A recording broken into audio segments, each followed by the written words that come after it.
Yeah. Everybody, guess what time it is? It is time to dig deep, to dive deep, to explore the depths of one Survivor player's game. Hello, I am Naomi. Welcome to the Survivor New York Bannerman Island Exit Interview Podcast here on Silent Podcast, where, let me tell you, we're anything but silent. And I am so excited today to talk with my co-host, Chris, the host of Survivor New York. How you doing, Chris? I'm great. I'm excited to be here. My neighbor, oh, this way. My neighbor, with my neighbor. Yeah. Sorry, I sound kind of Your stupid. neighbor. What is this, Mr. Rogers? Won't you be my neighbor? Speaking of which, it is the most recently eliminated player from the game. It is Andy. Andy, welcome to the show. Thank you so much. Thrilled to have you. How you doing? Oh, I'm doing so good. Yeah, I can't wait to misremember a whole lot of things that happened a couple years ago. On The important thing is that you get people's names right. That's all that really matters. I'll try. Uh, No guarantees. No no, this is super Yeah. exciting. I can't wait to chit chat. I think not only do you have a lot of interesting observations about Survivor, but I feel like there's a lot of interesting parts of you that didn't get to be shown in the episode, and just whether or not we had the footage or whatever. And I can't wait to talk about all your observations on the game thus far. Yeah, I'm excited to dive right in and just really rip some people apart. I have some Yeah. enemies that. Get everything off your chest, Andy. This is your Yeah. moment to find closure Oh my about God. Yeah. everything, you know? Yeah, There's we a are lot of looking pain, to a lot of tear hurt. several new ones into people for sure. If I don't make one person, if like someone doesn't, come into the group chat and cry, like, I don't want any mercy. if I don't get like blocked by someone, or if I someone want doesn't the leave the truth. chat. I want all the truth. I want all the drama.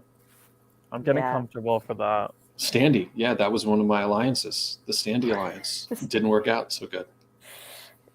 Yeah, Standy Andy. Yeah, it's gonna be fun.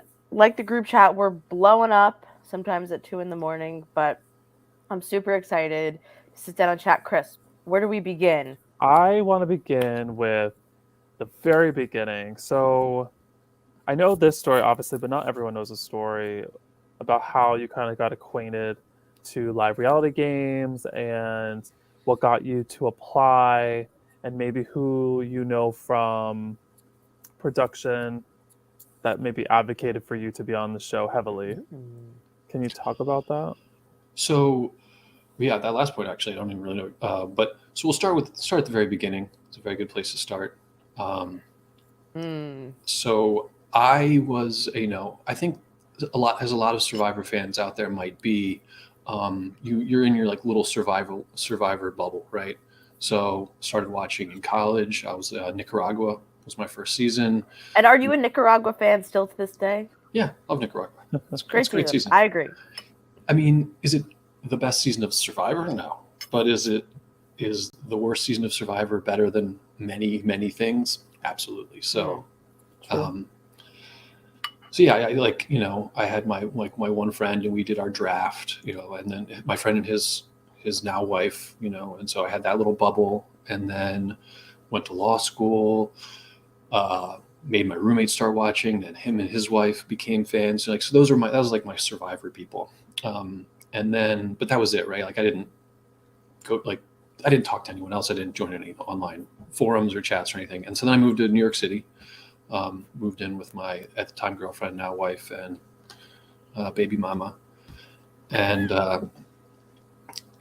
we that's when I started to peel back the layers of Survivor fandom, right? Like there's all these mini worlds. So I started listening to Rob Has a Podcast. It was actually no, I think it was because I was really trying to get cast on Survivor. I would had sent in a bunch of applications. And I was really trying to get cast. I found that Rob Sesternino at that time, no longer does, but at that time you could pay him I think it was $100, and he would coach you. He'd watch your video and give you tips and stuff. And so I did that. I remember I was sitting down in Battery Park on my lunch break from work, like talking to Rob, like, hey man, like, how do I get cast? And his like big tip was you have to like make choices that like you have to be like, you can't be like, oh, what's your favorite flavor of ice cream? Like, well, I really like chocolate chip cookie dough, and I like mint chocolate chip. You have to like make choices like, no, vanilla is the best, and like that's it. I love vanilla. Like, you have to be very strong and opinionated That about your makes choices. sense. That It makes does. sense. I don't know if that like currently, casting has changed. Lynn Spielman's gone.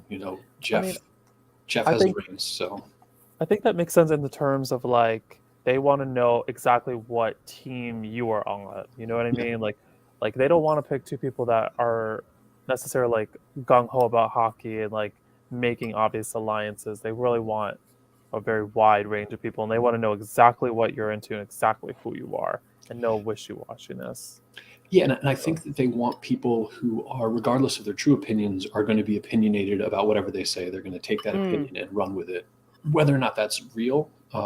They want them to both do that in their interview so that they know that they can do that in the game, right? Like, if I tell you that, you know, I hate someone in the game, even if that doesn't really make sense, like I just, they want people who are going to feel passionately about the things that they feel about. Yeah, you're not going to second guess your own opinion, I think is Yeah, a good way to think about it. which is actually something that's like very hard for me. I can't, like, when I start even like thinking about my favorite ice cream flavor, I was already starting to argue with myself. I was like, well, cookies and cream is really good though. But are we even talking about Ben and Jerry? So I like that's like that was hard. But anyway, so we're way off topic. But yeah, so like that was my like kind of like peeling back the layers. And then at that time there was this thing called the Survivor Fan Forum. Did you guys ever attend? Oh, did we already do this? Like, it's the it's like this 6 degrees of Kevin Bacon, where it's the six Yeah, degrees of the Survivor fan forum, where yeah. you can go back and trace like at least 5 people from every season of Survivor New York. They're all in the audience of one of those fan Oh forums. yeah, I did do several of them. yeah. I love the Fan Forum. So I like my first, like I weaseled my way in. So like there was a person who would like kind of say like, hey, you can come. Like you had to kind of like apply, and then they'd like pick. But I like made friends with the girl at the desk, and I was like, and so I got to go every single week.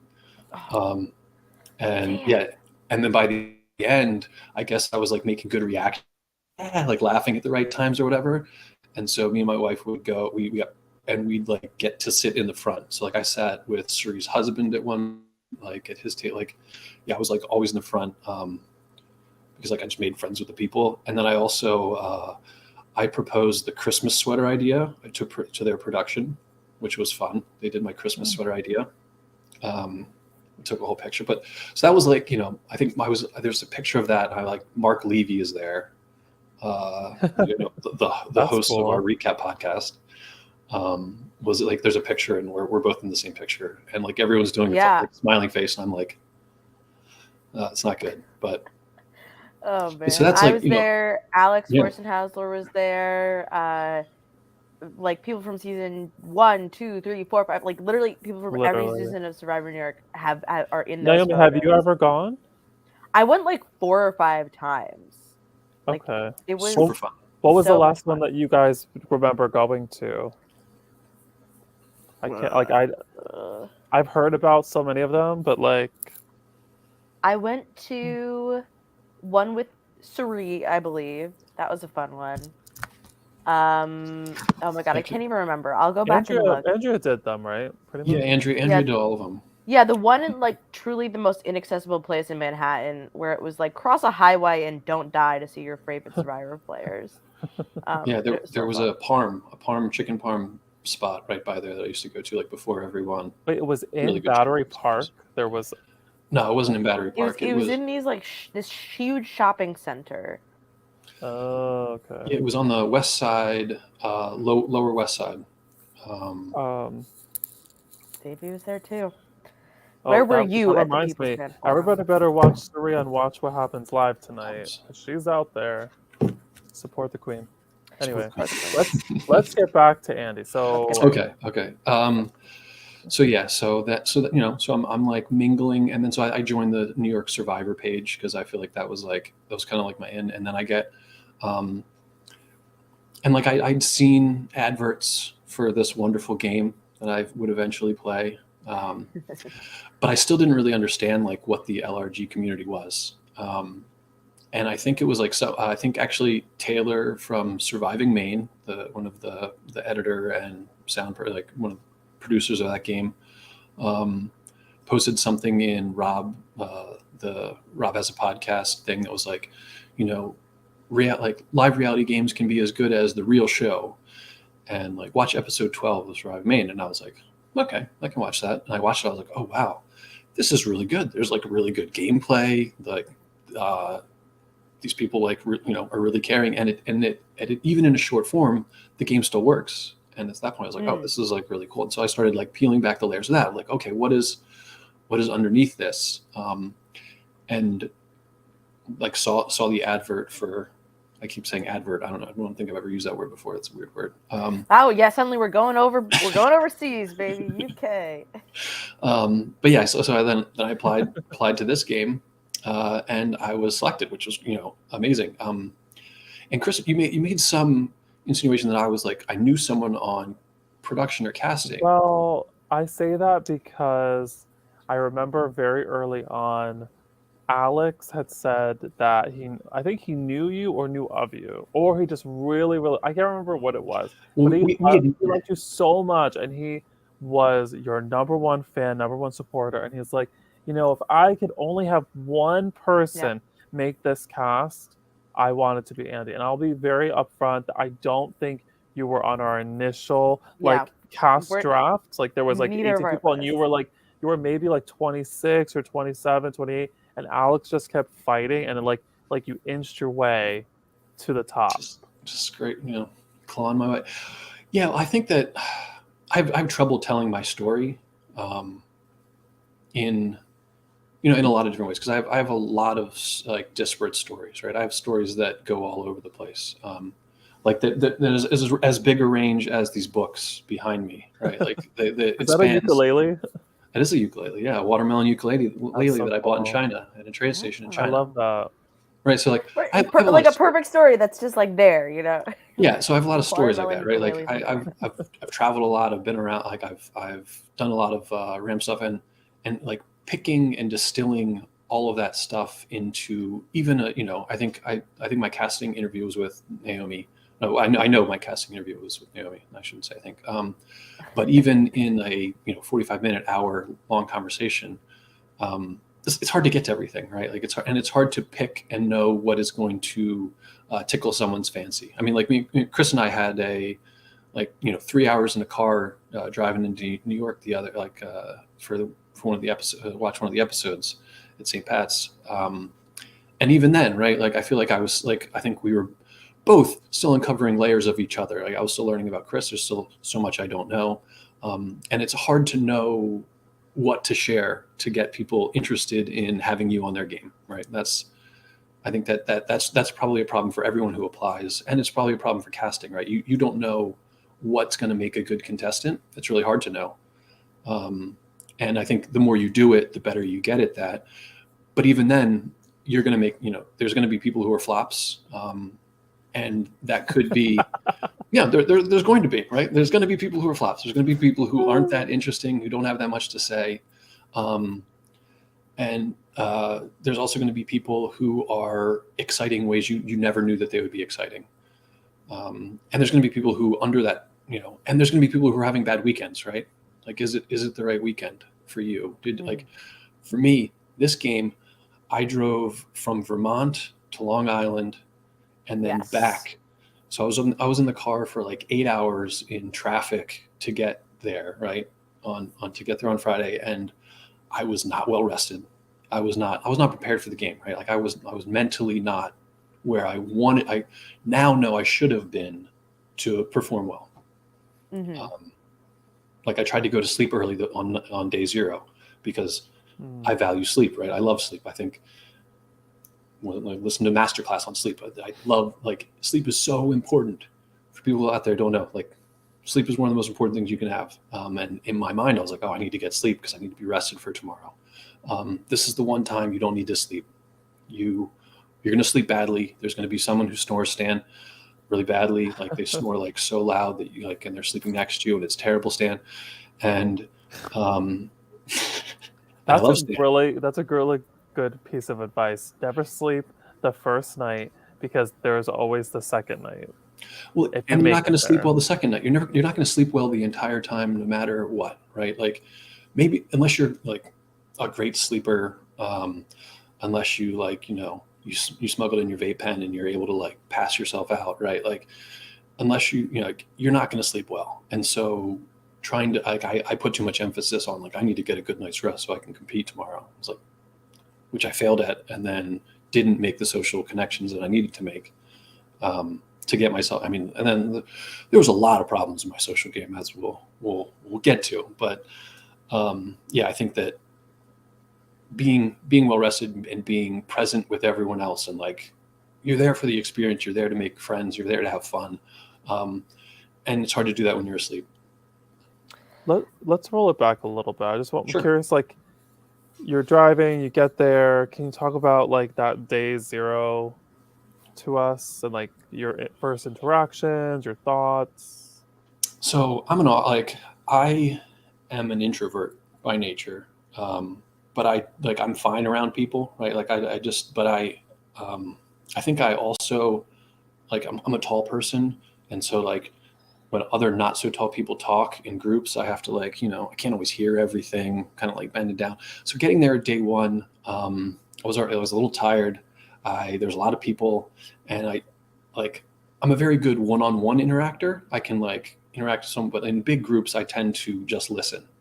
And which like watching the footage back, I like noticed that there was a lot of times where I'm standing in a group, and I'm standing like kind of on the periphery of a group listening, which can be good, but it doesn't give you that same opportunity to be vulnerable with people, which I think is what creates those fast bonds in a game like this. You need to create fast bonds. You can't like take your time, and so like immediately, I don't think that, at least for me, I didn't do a great job at um, kind of whittling in and making like really close bonds really quickly. And then you have like, but there are other people like, Stan was a good example. Stan came up to me right away and was like, we're in this, Andy, I'm Stan. We're in the Standy Alliance. And I was like, oh, cool, man. Like, yeah, we are. That's great. Like, I love that. I did try and make like a couple of sly, like alliances day zero so with Julia was someone who that didn't work out great, but I really wanted to work with Julia. I love Julia. And who else? I think there was someone else. Was it Kayla? Maybe, that I made an alliance with, and then talked to her about that recently, and she was like, "I don't remember that." I was like, "Well, it's clearly not strong, not strong."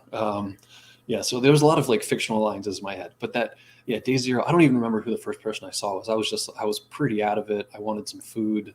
I was concerned that I didn't have the right like shirts. We'll talk about the shirts. We'll talk about them later. I was so far. I didn't know what to expect, right? Yeah. And so for anyone who's thinking about playing this, who hasn't like playing one of these, who hasn't talked to people who've played, seek someone out who's played one of these games. Talk to me. I'm happy to talk to you about it.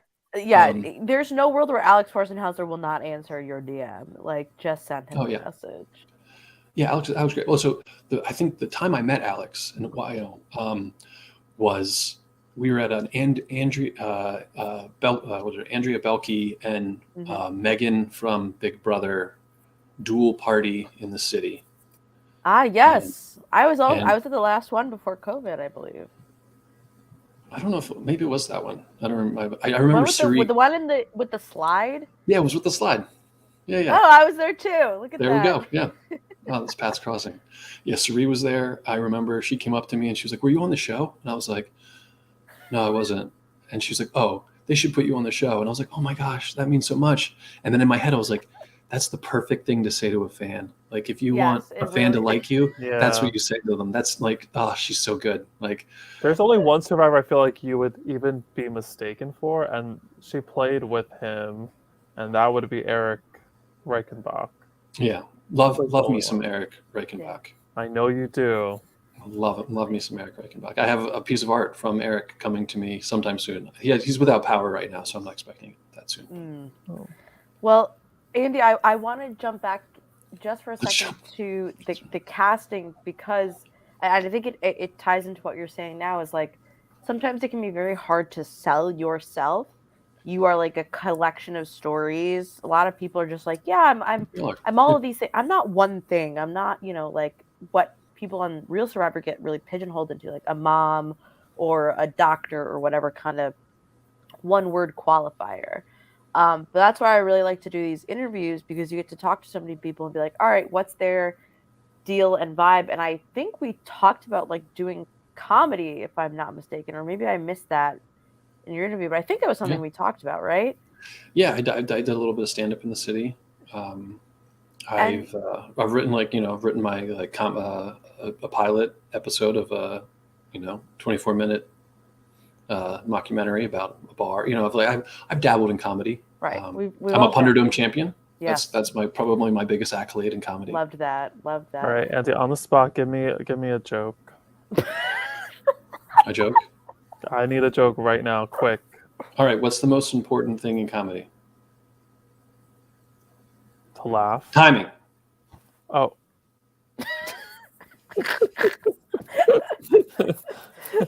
I knew that would get Chris. Yeah, but That's not a joke. Cute. That's cute. I'll give it to you. That's to say that like the hardest part about Survivor is like really selling yourself as a personality that people want to engage with, and it starts in casting and it does not stop until until the game's over.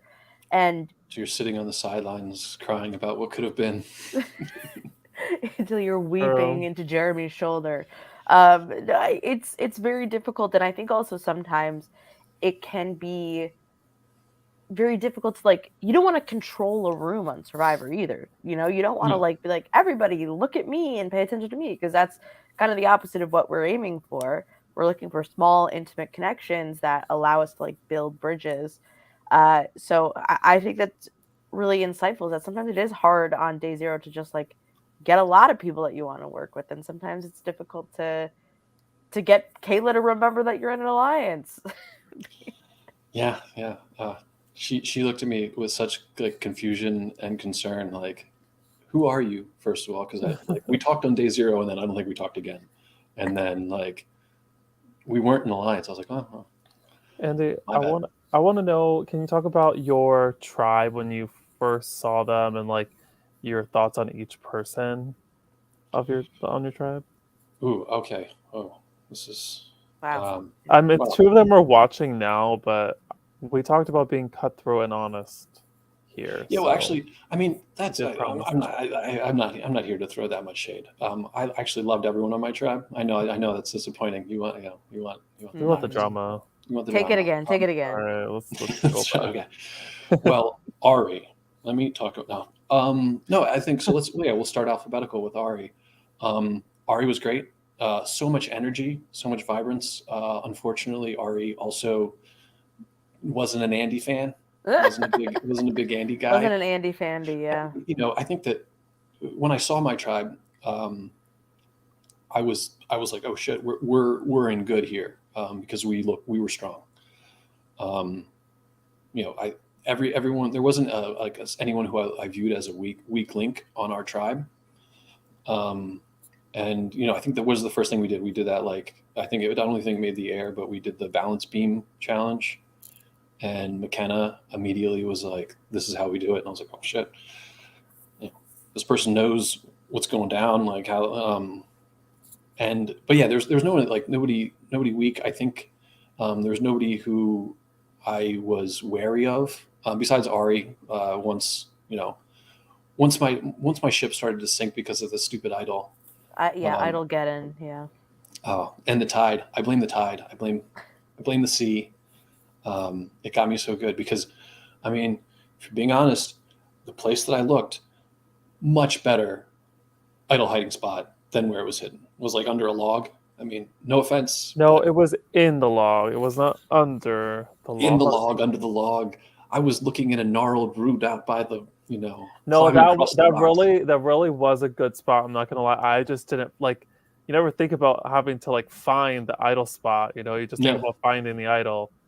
But yeah, that spot's great, and if we ever go back there, I would love to use that spot. It was such a good spot. But the tide, right? No, you couldn't have found that idle spot because at the time you're hiding it, the tide was up, and so all those rocks were covered in water, and you would have had to like wade through water to put it there, which would have been, ridiculous. But we'll get to that. Let's continue through the tribe. Alphabetically next would be, I guess, Danny. Danny Actually, is Kristen is alphabetically next. If we're oh going Kristen. technical. Yeah. See, you Well- wanted to roast Kristen. There you go. You forgot about her. No, actually, Kristen was someone who I was so disappointed that I didn't get to have the in-game relationship that I wanted to have, right? Like, and I like was watching back, like I like watched a clip back where I'm like, the deceit is despicable or something like that. I said like I was like very dramatic about how much I didn't trust Kristen, which I didn't. But at that point, I think it was also cut from the episode, but I didn't trust anybody, right? Like I didn't trust like my entire tribe at that point. I was like, I don't trust these people. But if you read, I think, what is it, 40 Things of Power or something, the best relationships are actually the people that have wronged you because they're more likely to want to right their wrong versus people you've done things for who don't actually feel that they owe you anything. Like we have this psychological belief that people that we do things for will be more likely to reciprocate things. But it's actually people who have wronged us who are more likely to try and get back in our graces. So Kristen was someone who, lied to me a few times in a row. That's fine. This is Survivor. Like, absolutely. I think she played great. I would have, if I had gotten that idol, I was making up a lie. I think I would have like been a little bit better than Brienne. Like that would like, I would like put my theater minor from college into use. And maybe, my skills as a magician, right? Some sleight of hand, some misdirection. Like, I wish, like, because if I had found that idol, I think I would have had the same problem. But grabs popcorn. I don't even know what to do. No, I think Kristen brings up something really interesting here, which is Kristen says, I also blame myself for not giving a more heartfelt apology because I think you would have been receptive to that. And I think this is very true, Kristen, because what it felt like was like Danny and McKenna were so involved in that relationship sort of like busting open and not being able to repair it. But then they were also like, okay, so let's all sit here and like, Andy, Kristen has something to tell you. Like you guys couldn't have like an actual sort of like moment together. It had to sort of be within the parameters of the group. And so Daddy Danny and Mommy McKenna were right there. They were making sure everybody walked away feeling like they got their fair share. And then like, I think it was Danny who encouraged Kristen to lie, and like you have to, like, if you're gonna lie, you have to like tell a good lie. It has to have, usually should have shades of the truth. And I think it was too obvious a lie, and the timing of how it went down, like that was when I started to like, I was like, well, I'll throw Danny under the bus at some point, like 100%, because I'd like said, Danny, don't confront Kristen. And Danny was like, okay, I won't. And then like, it's like, well, I confronted her. And I feel like even, there's like been a few times where like, Danny's like, wait, you're telling me that Danny was asked not to do something and that Danny did the thing? Oh, hang on. This is blowing my mind. Wait, so many times. Danny did the thing? Danny did the thing. Like Angela Bassett? Sorry. I'm gonna date this so fast. Oh my god, it's so funny. Wait, no, so we also need to get into this episode, the first episode, but go ahead, Naomi. Oh yeah. Well, Andy, I think the other thing is like the Ari idol stuff I think was very interesting because Ari is so wrong on his read. He's so wrong.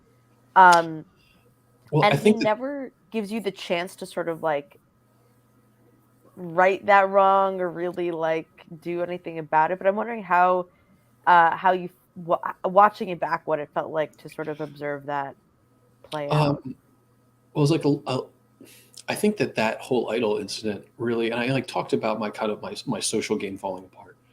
But I think that was a huge catalyst for that, right? You come in and I read the thing and nobody believes me, right? Like he wasn't the only one. At one point, I think like Danny's like that. I knew like that was the best spot for the idol. It's not there. He probably had, like, everyone basically thought I had, which creates nobody trusts me. And so those initial moments, right? Like those, first impression moments, I think I'd done okay at first impressions. I think I was like, kind of, people were feeling good about me, but then the game starts immediately. I'm chosen as Danny's backup leader, which, is kind of like making that known as an alliance. And then everyone perceives me as a liar, regardless of whether or not that's true. And so then it makes it hard to kind of build upon those relationships that I'd started. Right now, nobody trusts me. They don't trust what I'm saying to them. They think it's all like fake and a facade. And so that made it initially hard to like build those bonds. Like, I don't begrudge Ari for thinking that.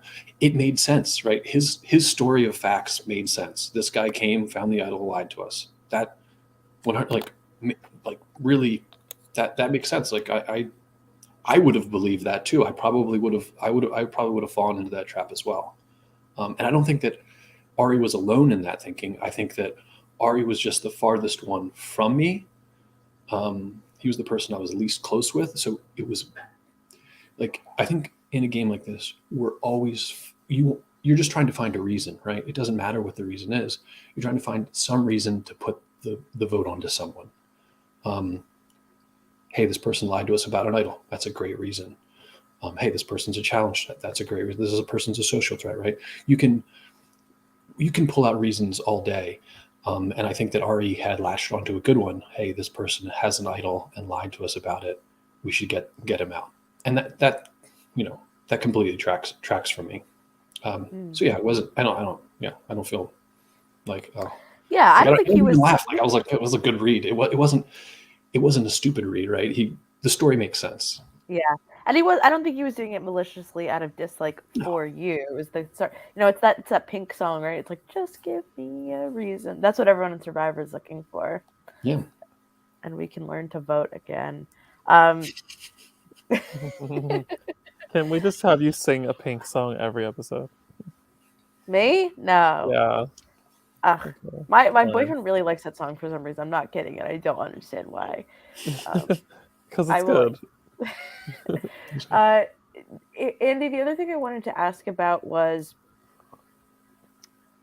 watching Esopus go to tribal twice, because the very first time, what is the order of the Bannerman Island twists, Chris? Remind me. So Andy read the clue first, and then Esopus voted somebody off. Then the next episode,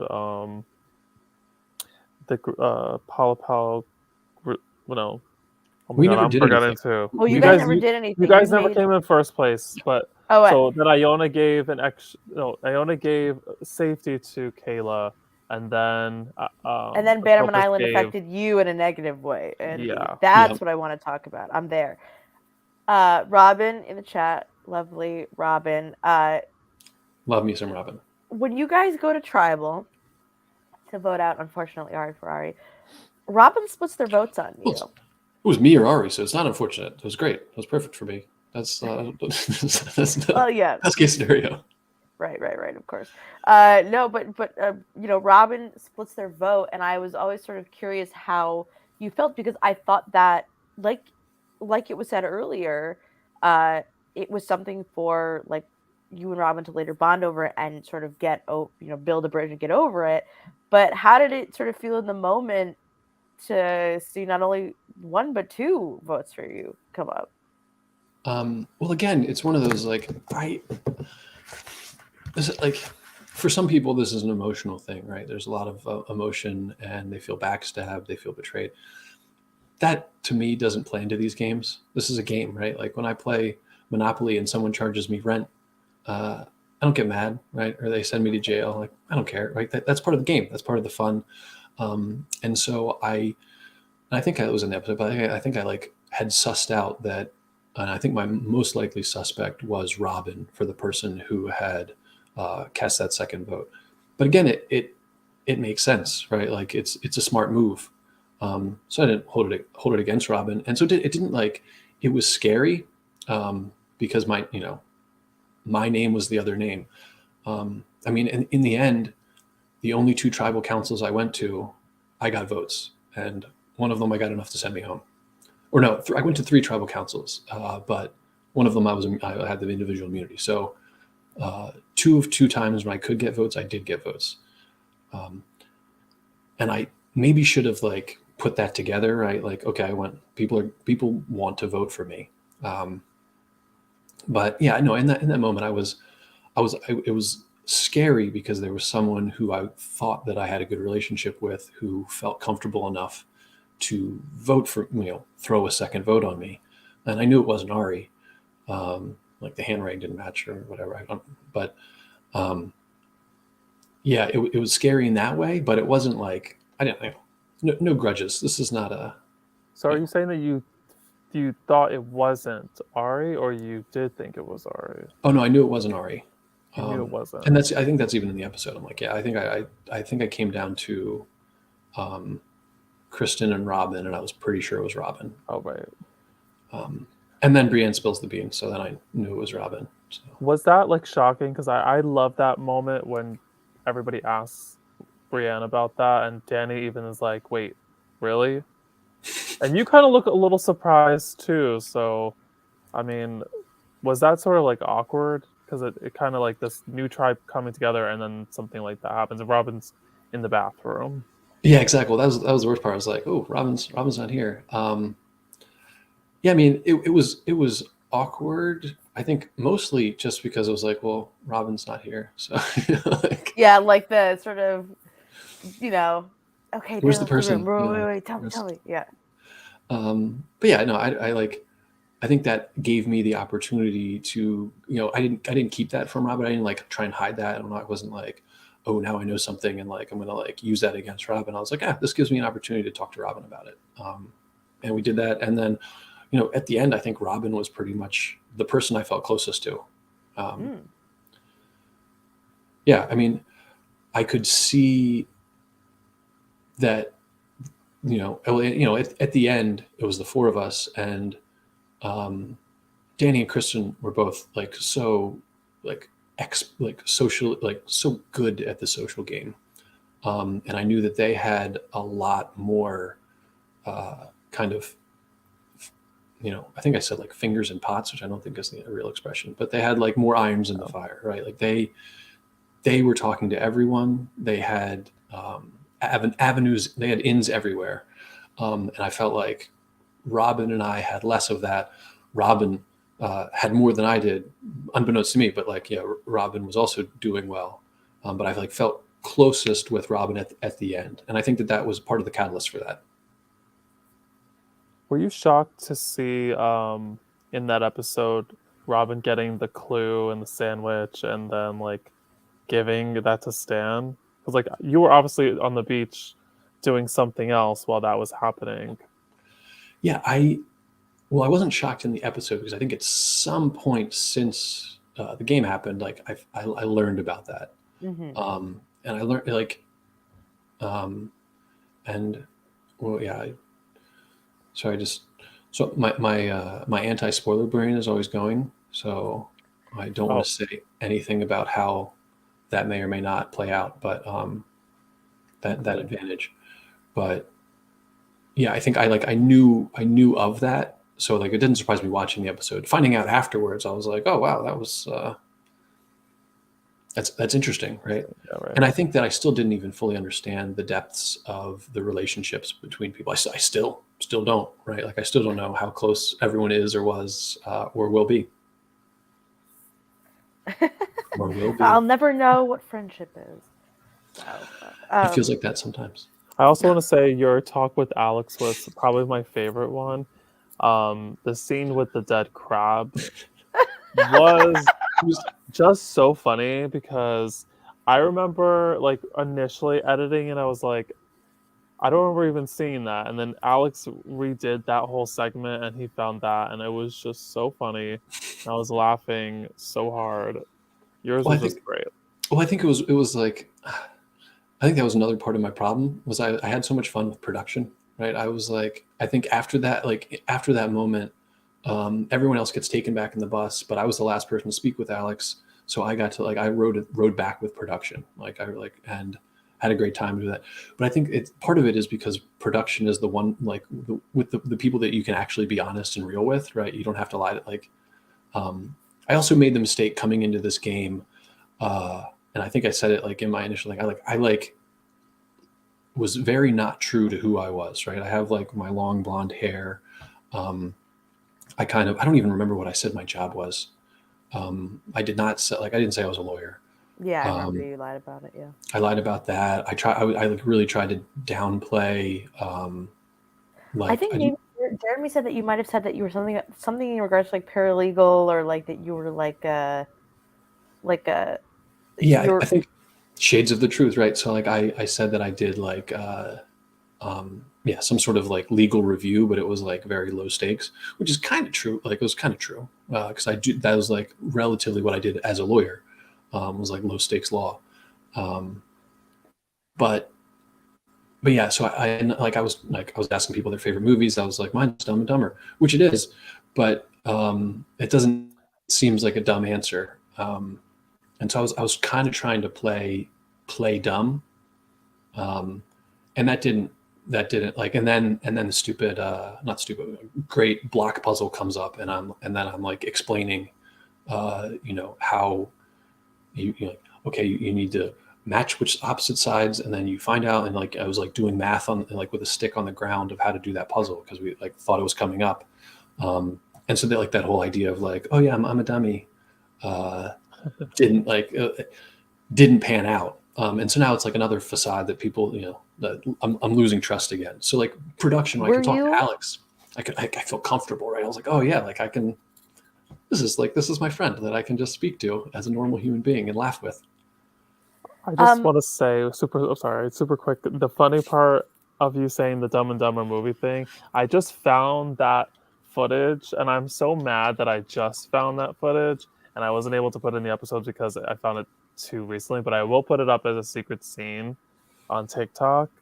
But I just thought it was so cute and very funny, and like Brienne like gives her answer and stuff like that, and I like that was like your gameplay. I like that you were really trying to like get to know people and like asking questions like that, because I don't think like in the modern age of live reality games people are like asking people what their favorite movie is anymore. Nor do people really even care. They're so focused on just only the game, and it loses the humanity that we all should be having. Yeah, it should be fun. I mean, to me, that's the end of the day. It's fun. Like we're literally playing a game, right? What are games for? They're for fun. Have fun. Naomi, what is your favorite movie? The Blues Brothers. Oh, okay. Yeah, I did not know that, and I'm shocked. And I'm such like a big, like film person. I just posted I saw you just posted something, yeah. Well, I love television so much. Like that, actually, I really am a big television person, and like I love sharing shows with people, and I love getting to talk about them. And one of those shows, became Survivor, and it became such an interest. And now, like when I talk to my coworker and I find out that they watch, I think I tweeted this. I was drunk as hell at the office party, and my coworker came up to me and was like, "Do you watch The Challenge?" And I was like, "Yes." But I was like, Thomas, I am too drunk. We have to talk about this another time because I do want to talk about this very genuinely, and I will forget everything you say to me if I ask you right now. But that's like, I think the beauty of this. It's kind of like a really big game night in some ways. We're just having a game night, and it just involves like a really elaborate production of Survivor. And you want to get to know people, and you want to get to meet people, and there's a lot of time to kill, and I love getting to learn fun facts, about people. Like Andy, what's your favorite flavor of ice cream? Yeah, well, we already tried. We started to walk down this road. Actually, that's last so week, funny. I had an ice cream that was called like Reese's Explosion or something like that. Oh. It was vanilla ice cream, Reese's Pieces, and Reese's peanut butter cups. One of the best ice creams I've ever had. All I'm gonna say is you need to come near my house. There's a place called Stewart's Ice Cream Shop. Oh yeah, have you gone to Stewart's yet? Ice cream. It's the best ice cream, Andy. Cookie crumble. It's literally like right right up the street.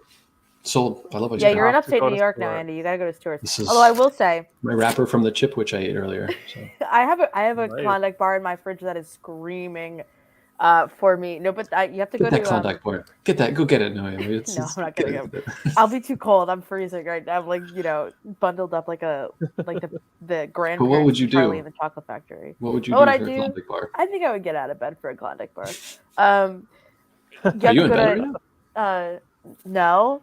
You have to go to Moo Creamer. That's where I used to work. It's in Cold Spring. Oh my That's God, the you best work. ice cream. Oh, you worked at Moo Moo's? That's so funny. I worked there when I was like 17 to 19, and honestly, if my career doesn't pan out, I'm going back. I I don't want went there to for do the anything else. first time, and I have to say, it is so beautiful over there, and the Love Cold ice cream Spring. was so good. I mean, it was like breathtaking, the view in Cold Spring. Like, if you've never been to Cold Spring, people in New York, like, it is Should we do gorgeous. And Survivor it's New not York Cold far. Spring? Just make them fight it I all out on mean, this like square. that's how psychotic I am. Every time I dock. go to a park, I always analyze, like, could I do a Survivor here? Yes. I always think that. I'm hiding the idol over there. That's a good idol spot. Yeah. I literally do. Every park I've ever, even, last time I was even in Central Park, I was like, this would be a great perimeter for a Survivor game. There was a stretch of time where Ari was texting me and saying like, "I just went to this park. It seems like a good place for Survivor." I Yeah, love I'm that energy. Like, psychotic. you know what? I could see a Survivor game happening here. I really could.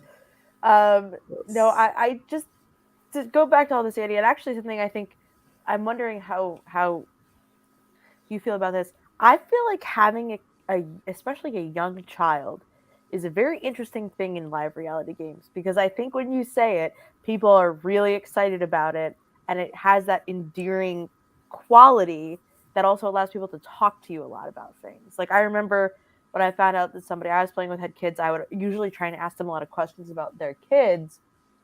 And I think it's just like a very fun, quote unquote new dad vibe, right? And it brings You're a very something nice else. person. You're a very nice person.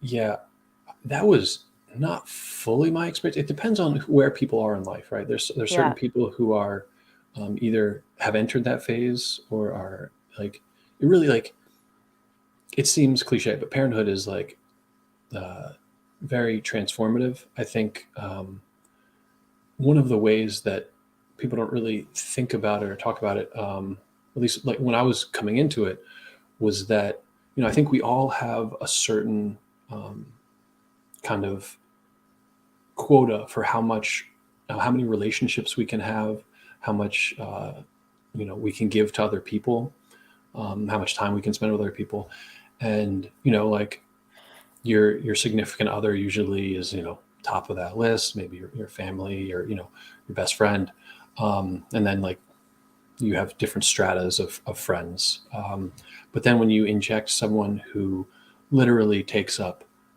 like it's like adding a new adding like a new loved one, but they take up all of your time. And so your relationships, like the periphery relationships, start to kind of disappear. And so like it really does create like for me, like there's like it's just it's completely different. What I have time for, what like the relationships I used to be able to foster and grow with random phone calls from time to time. Now, like I'm putting my baby to bed and then I'm going to sleep because I got to wake up at 6:30 in the morning to change a diaper, right? Like it completely changes. But I think that people who aren't quite there, people who are on the cusp of that, people who are thinking of that are interested in it. But I find that a lot of the people who are playing, like unless they are parents, don't care, right? They're not asking you about your kid because they're not even asking you your favorite movie, like or your Wow. where you like to go on vacation, right? Like, and that's not a bad thing. That's fine. Like I don't. Where's the social game, guys? Where's the social game? Well, I will say that every parent that's ever played Survivor New York, I just did in my head, has made the merge except for like one. So there's something to say about parents. I mean, obviously being people person, multitasking, this and that. Well, I think There's a lot that comes with it. and maybe like sometimes it's people who are like a little bit older, so that there comes an experience. Like there's a little bit of experience. The life experience maybe calms you down a little bit. Right? I think that there are younger players in this game whose feathers were much more easily ruffled than mine. Like the beginning of my game was very chaotic, and but I survived it by being calm, right? Like, or at least calm presenting. I presented myself as calm to I didn't get mad at people. I didn't oh, how dare they to them, right? I think that was, Kristen maybe had been willing to play that idol for me if no, probably not. But that's okay. Like I wouldn't have played the idol for anyone else either. Like zero chance keeping that idol for myself. It's always, your idol should always be for you. But anyway, but I think that those relationships, I was able to like kind of rebuild those relationships, and to a point where I didn't get voted out because my alliance turned on me. I got voted out because we tried to split a vote, and I trusted, in the couple of blues who I trusted that the people who had voted with us last time were going to vote with us again, and that was a mistake. But I don't, I think that I would, being a little bit older and calmer, I was able to bring those people who maybe have betrayed me back in. As you can see, like, there's shine up here, right? There's like shine. I'm balding. I'm getting old. I'm falling apart. But that comes at a, that price comes at a, I get benefits from that where I'm so calm. I just want to say on record, I think it was a mistake to choose you instead of Danny. I don't really understand why people just jumped on the Andy bandwagon. I didn't understand. Even watching the episode, I still don't know why Sharif wanted me. I feel like it's mentioned a little bit, but I think someone says if Stan or Andy make it to the end, they're going to win. That was like, I think Annie says that line, and I was like, well, that's so flattering. But I didn't. I was like, oh, I didn't even know that's how people felt about me. But I also remember hearing something about like idols, and I feel like because Danny had not yet revealed that Kristen had the idol, which happens the next episode. We're gonna slightly spoil what happens. No, it happens in this episode. Danny reveals it to someone. In my boot episode, Danny. He did? I thought he revealed it does. in the next episode. Or maybe he does. Oh, maybe that was the next time. It was in the preview, because I remember my jaw dropped when we were watching.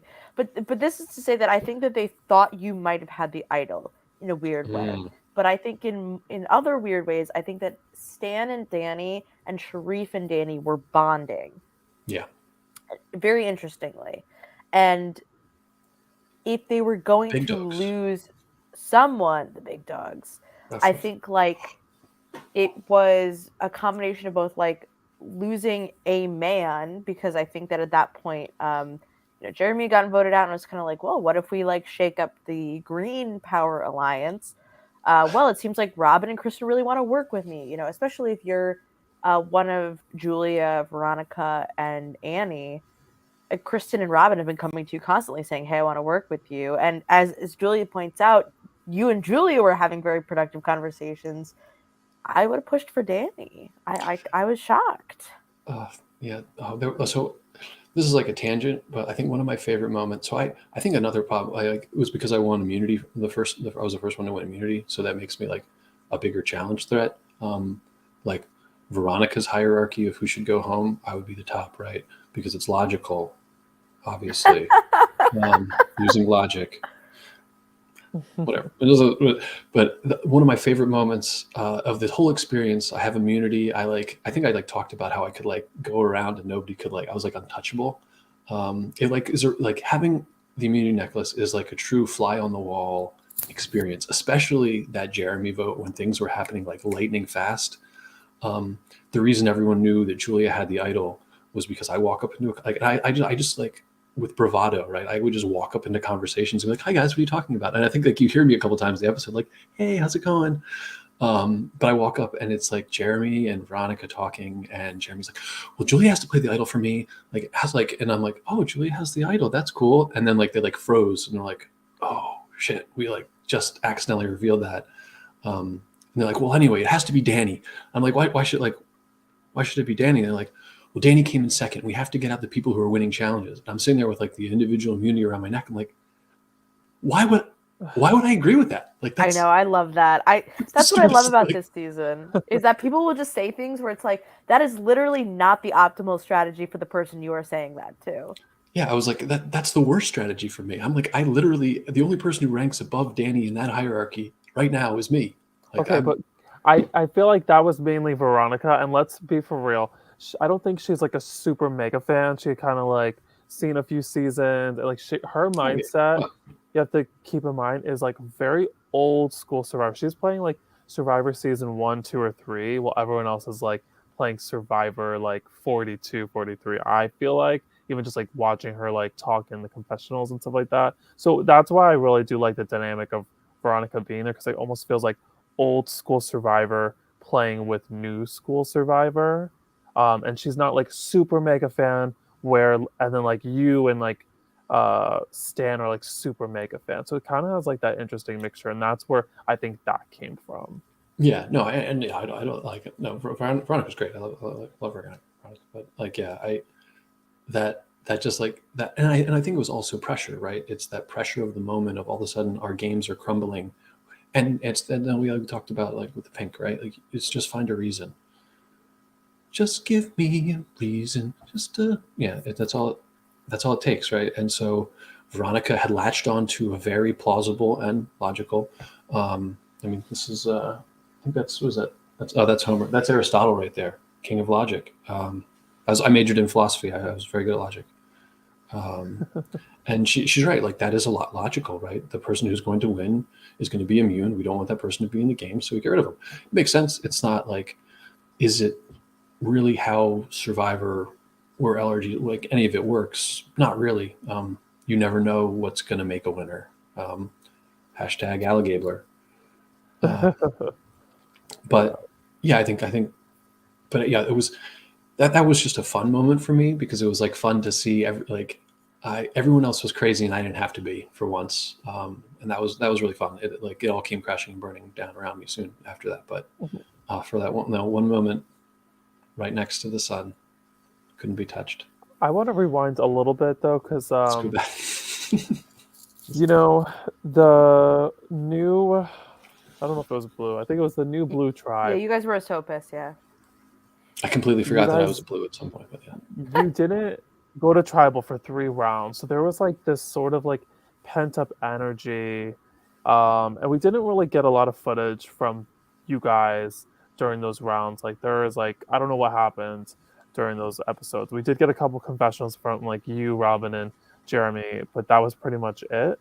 So do you remember anything from those rounds?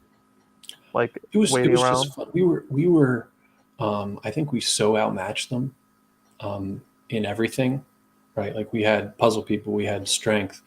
I mean, Sharif is strong though.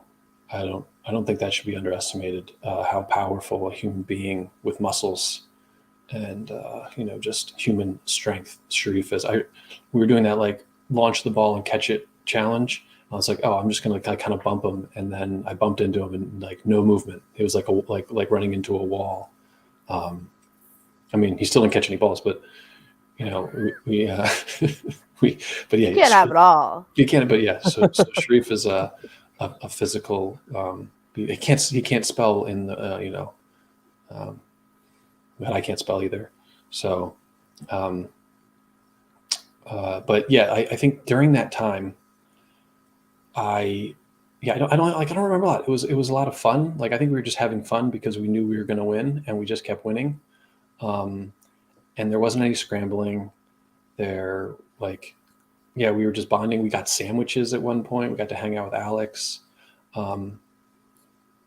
Yeah, I wish I had more for you, Chris. I just really. That's okay. Yeah. One of the other things I think about, this is also like, I keep wanting to like sprint to the end. But I think about what might have happened if tribal had been that night, right? Like, the challenge was that night, and then everyone got to sleep on it. And then, because I remember I stayed up late that night, sleeping on the swing because my bedmate Stan was still snoring, and Is Hi Stan. Hey, I love Stan so much. Standy He forever. did leave a lovely comment. He said, "Andy, you're a great homie. Yes, my friendships go a long way in life. Introduced me to his buddies in Spokane." Yeah, no, I love Stan. Yeah, actually, Stan is so great for so many reasons. And one of my buddies in Spokane is like great guy, and I'm so glad like him and Stan are going to be longtime friends. I can see it, um, but anyway, so I remember like sitting there and like going over the split and how complicated it was because our plan was to keep different people in the dark. There's like a moment that doesn't make the episode, though. I think Annie alludes to it, where I forget who I was talking to. Like we're talking, and Annie comes up and she's like, "So we're splitting the votes on this," and I like our plan wasn't like my plan is the plan as far as I knew it was not to tell Annie that part of it. We were just telling Annie we're voting for Julia or we're voting for Veronica. I forget what like her part in it was. I think it was she was going to vote for Veronica. That's all we wanted to tell her. Although that's all I wanted to tell her. So then her coming up and knowing the full plan, I was like deer in the headlights. I like failed in that moment to play it cool. And then she walked away. I was like, oh well, I don't trust this. And I think then she went over and said, like, I think there's a moment where she says like they sketched me out, and I think she was referring to that moment. But I think that we made it way too complicated. I remember sitting up thinking like, this is complicated. There's a lot of room for error. But I was confident that my shield Danny was there, and so I was like, oh yeah, like the Danny shield is gonna keep me safe. So I was not that worried. I was like, worst comes to worst, we lose Danny. We lose Danny now. That's fine. Also really liked it. Like it's one of those. Anyone could be voted out, and if it's not me, I'm fine. Like my closest ally could be voted out, and if it's not me, I'm still fine because it's a game, right? Like the goal of the game is to get as far as you can, and then go to the jury, like sit in front of the jury and plead a case. And I felt comfortable. Like I will always feel comfortable talking in front of a group about making either an argument or a passionate plea as to why I should win. So I like anyone can go home, but I remember like thinking this plan is getting way too complicated, and I can't sleep because it's raining on me, while I slightly swing in a chair. I do want to go to what you said about like if we did have a tribal council. Yeah. I firmly believe if there was a tribal council, which originally I did want just because I wanted to get the game like moving ahead of the hurricane, but after that challenge, everyone was like so Oh, tired and like everyone in was tears, like cranky, angry, like tired, and I was like, furious. you know what? Fine. Like, I mean, I could have done it, but I wasn't like, I wanted to make sure everybody was down for it because it would have been another like 40 to 50 minutes. And everyone, I think it was like 1 a.m. almost at that point. Really was. But I was down. I would have been down. if we had done that, I really think everybody would have just went with whatever was the easiest vote as a majority versus a split vote because that's too complicated. And I have a feeling that it could have just been like it just like an easy purple, like maybe like Veronica or something in that moment, just because. Yeah, Veronica or Annie, I feel like would have gone. Or like an Annie, just like a quick, easy, someone that was with Jeremy and knowingly was with Jeremy. Let's just get rid of that person and then we'll move on and we'll like start over in the morning. And so I feel bad in that regard. I don't feel bad. I mean, that's the game, right? Like the game is random. Yeah. Like that's the beauty of it, right? Like that is all these little you have to be ready to move and dodge, duck, dodge, whatever the three other D is. If you can dodge a vote, you can dodge a ball. Yeah, exactly. But yeah, like I don't feel bad. That's the game is what it is, and it sometimes benefits someone and sometimes benefits someone else. I do think that I probably wouldn't have gone home there if we had voted that night. One, because it would have been way too complicated for them to put that together to get me like. And I think another thing that it did was it gave additional time to socialize. Because people were tired, but not everyone went to sleep. People stayed up. People got closer, right? I think I remember the next morning thinking, "Wow, Danny and Annie are closer than they were last night." I was just going to say, I think the person who advanced their position most from day 1 to day 2 is Annie, I think Yeah. you'll see I think so. in this episode and the next episode is that Annie has integrated herself so well to the point where like Sharif and Danny are checking in with her about what they want to do, and she's right there in the mix. And you know, she's a little more soft spoken, but she's totally there.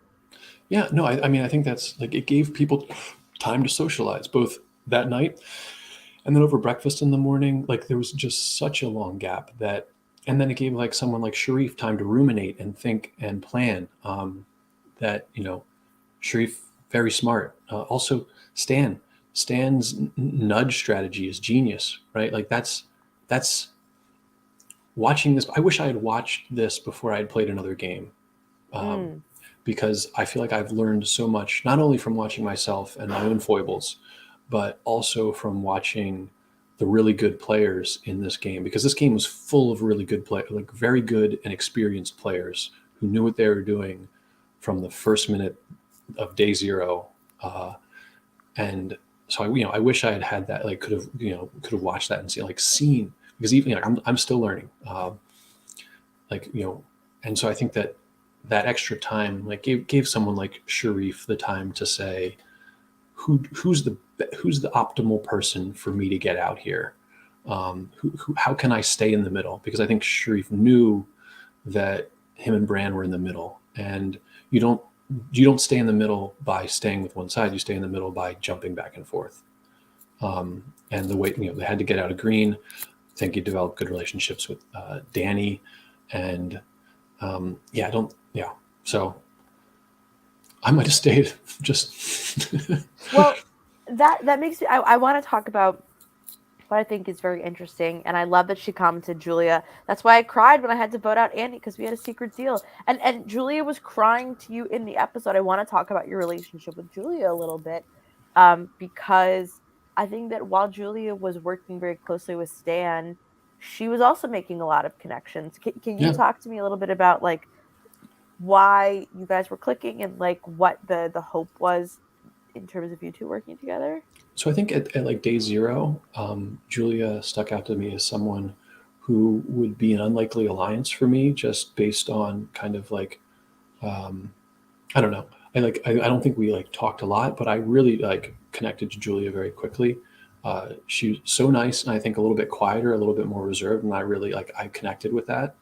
Um, and also like super smart and funny, but like in kind of like a low key way. Like I love people that you have to listen to really get their jokes, and I feel Wow. like Julia really has that, right? Like it's not like a lot of bravado. It was a lot of like subtlety, and I really appreciate that about her. And so I think we made a deal, and that was someone who I like wanted to stick with. I think that there's that moment where I say, just vote for Veronica and you'll stay safe. That wasn't wrong, right? That was the recipe. That was a recipe for Julia to stay in the game. And I wasn't lying when I said like I don't think I can swing it to change because I had almost no swing.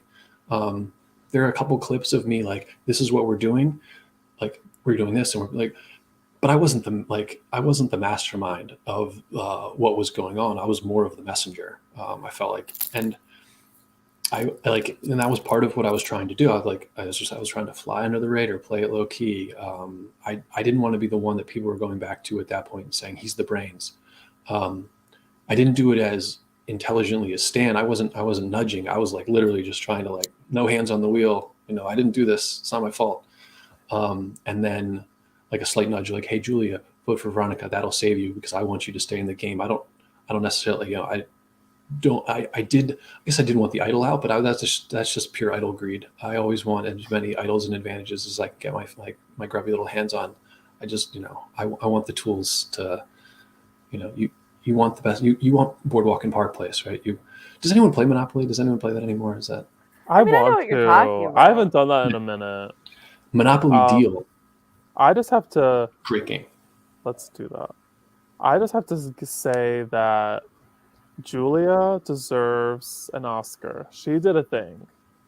She did a thing that I wasn't really explained so well in the episode, but basically what happens is Stan tells her that the vote is flipping, and I think it was Stan, I'm not 100% positive, and tells her, you need to make Andy feel comfortable. So what does she do? She walks over to Andy and tells him that, I know it's me. She starts crying. She puts on this like the totally gut wrenching speech, and it's so believable. My God! And then Andy feels bad, and they hug, and it's like this moment together. And watching that footage first, I thought that was real, and then I saw the footage of somebody telling her to act that, and then her confessional afterward was basically like, I didn't put it in the episode, but basically her saying that she was bullshitting Andy, but at the same time she knew that Andy was bullshitting her, you know. So it That's was got to just be a like secret two, scene too. Oh my yeah, like god. two That's people I just think, bullshitting each other about what's actually going on. and I wasn't And bullshitting. This is this in the other game, Surviving. This literally happened exactly the same in the other game I played, where even afterwards, even after the episode aired, someone like was like, "Oh, you were bullshit, like you're bullshitting," and the editor had to like the producer had to come back and be like, "No, he wasn't. That was his plan. That he really did believe. Nobody else wanted that plan, so it seems like a lie because he was saying it, but that really was his plan." And I think in that moment, I wasn't really bullshitting Julia either. I think that was legitimately wanted Julia to stay. Yeah. I just maybe I need to be meaner. That's maybe like the how do I win? How did this? Let's get it. That's what I want to know. This is the rest of Well, what happened, and I'm not interested. I want to know how do I win? How do I I don't win the really know game? Andy The because game. I feel like I do a lot of what you do, which is I'm like, yeah, this is the plan. This is what I want to do, and then everyone else is like, we're not fucking doing that. And I'm like, wait a minute, what? I thought this was a good plan, and everyone goes out without me, and then I go there's home. just so many different ways, and there's so I Well, for someone like me, right? So I come into a game. I'm tall, right? I'm seemingly slightly athletic. Uh, I'm pretty nice, right? Like I get along with people. I like so like I have like right away I have problems because no matter what, people are going to see you as a big, tall man and assume that you're a threat unless you prove that you suck at challenges. Like Crystal Cox from Survivor Gabon, you would think she's an athlete from the Olympics. She's going to be a threat. And then she was the worst in every single challenge. And then people started, like, her threat level kind of backed off a lot because they all knew she wasn't good. So maybe you need to go into the next game and just suck at every challenge that you can, but it's not suck enough where you're the worst. it's too late. It's too late. Like that doesn't work anymore because the LRG world is a little too small. There's going to be someone, and this game is too big, right? Surviving Maine is too big, or not? Surviving Maine and Survivor New York, both of them. This one actually, a ton of people watch this, right? Like everyone's. If you're watching an LRG, you're probably watching this one, and so. Very nice. And in this game, I won 1 out of 2 individual immunities I participated in. I only went to tribal council. My tribe went to tribal council 1 time, and I don't think you crushed that cube puzzle, right? The insanity. I did. Cube Stan, puzzle? Stan beat me. Stan was faster. Let's be honest. And it is to be fair, it is a abridged version of the insanity cube. The actual insanity cube puzzle is does not have the extra color, so the extra color makes it easier. Wow, Chris, you hear that? Write that down. Well, no, you All don't want to do the insanity cube puzzle because that will take forever. It's a very hard puzzle. Like that the math I was talking about doing in the sand is the best way to do that puzzle is to sit down and do that math, or to have memorized the sequence.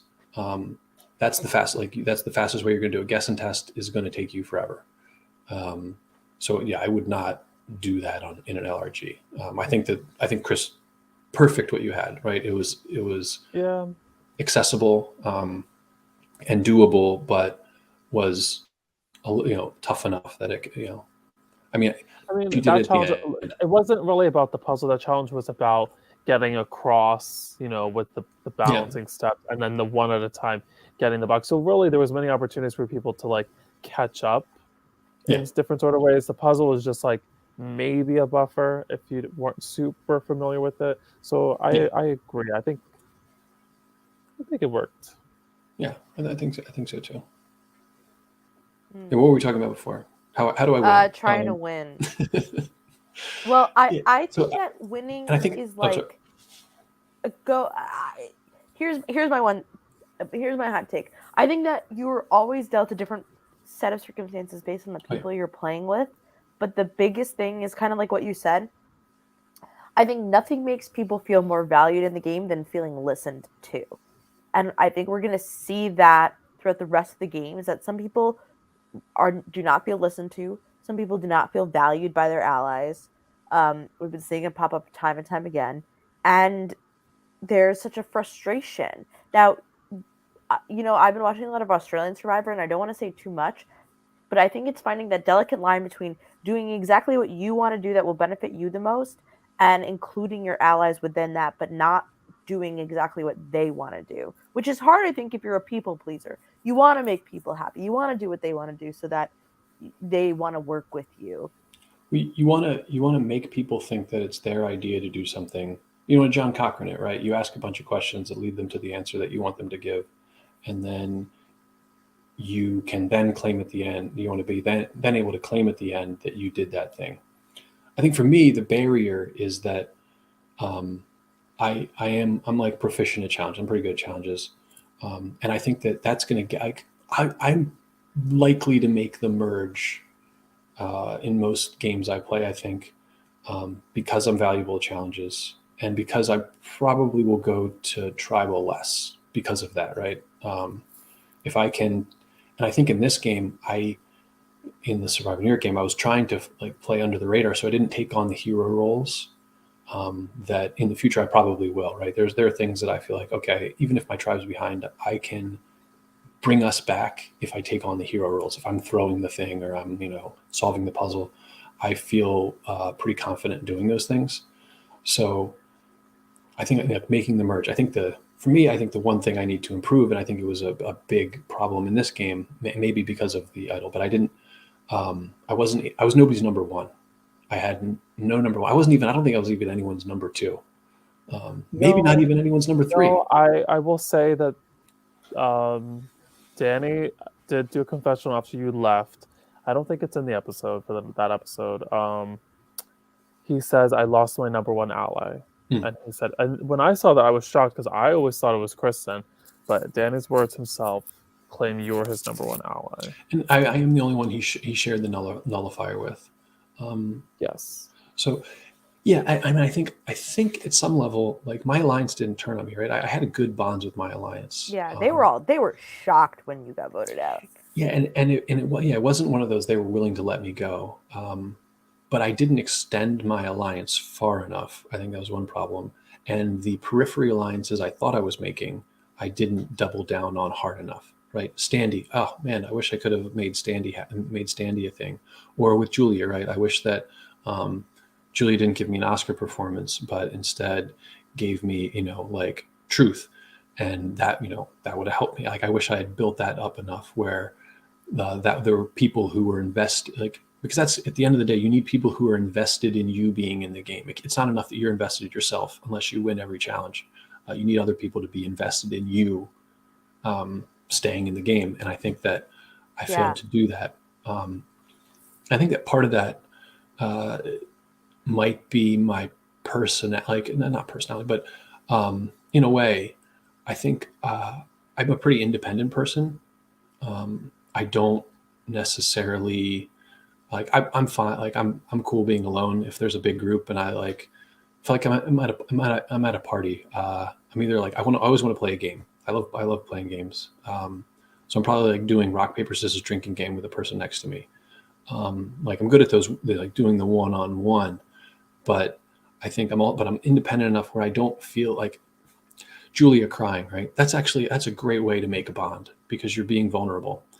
And I think in these like I keep talking about how it's only a game, but I think not thinking of it as a game, making it more personal and emotional, actually gives you a leg up in creating those emotional bonds, those deeper bonds that resonate with people, and then they feel like they have some reason to keep you in the game. I don't know if any of that's true. I'm vibing with it. I'm connecting with the ideas. Are you buying? Are you buying? I don't know. I'm a little broke, but Oh, I'm a little out of Survivor currency. I have a fire token I could give you. I'll take it. I mean, I do One have fire token, please. I do have some tree mail over there that you gave me. So I just want to mention because I feel like I haven't heard anybody talk about this.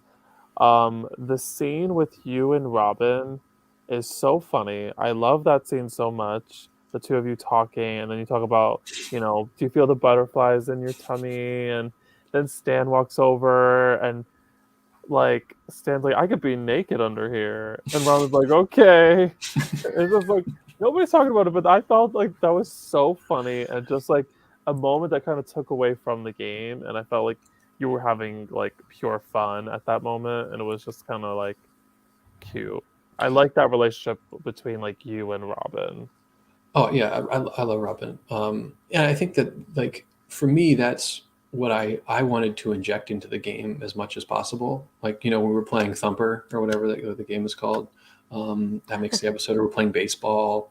Um, yeah, like I think for a lot of those things, like I was partially the catalyst. Because for me, it is fun and like making the Mary Poppins, the strategy of like snap the jobs a game, like as much play as you can interject into things, the more fun and they will be. And so like, yeah, but yeah, my relationship with Robin was great. I think, and you can see in that moment, that was the person that I felt fun around. I think the only time I feel like a lot of the other time I was like watching, I was like, man, was I that like I like looked stressed. I don't think I felt that stressed, but the only other person I think that I looked like I was having that much fun with was Alex, right? Like when I'm talking to Alex, I'm laughing, I'm having fun, I'm joking around. And then I'm talking to Robin, it's the same way. And so, yeah, I think that just, that was, I wish Robin could have saved.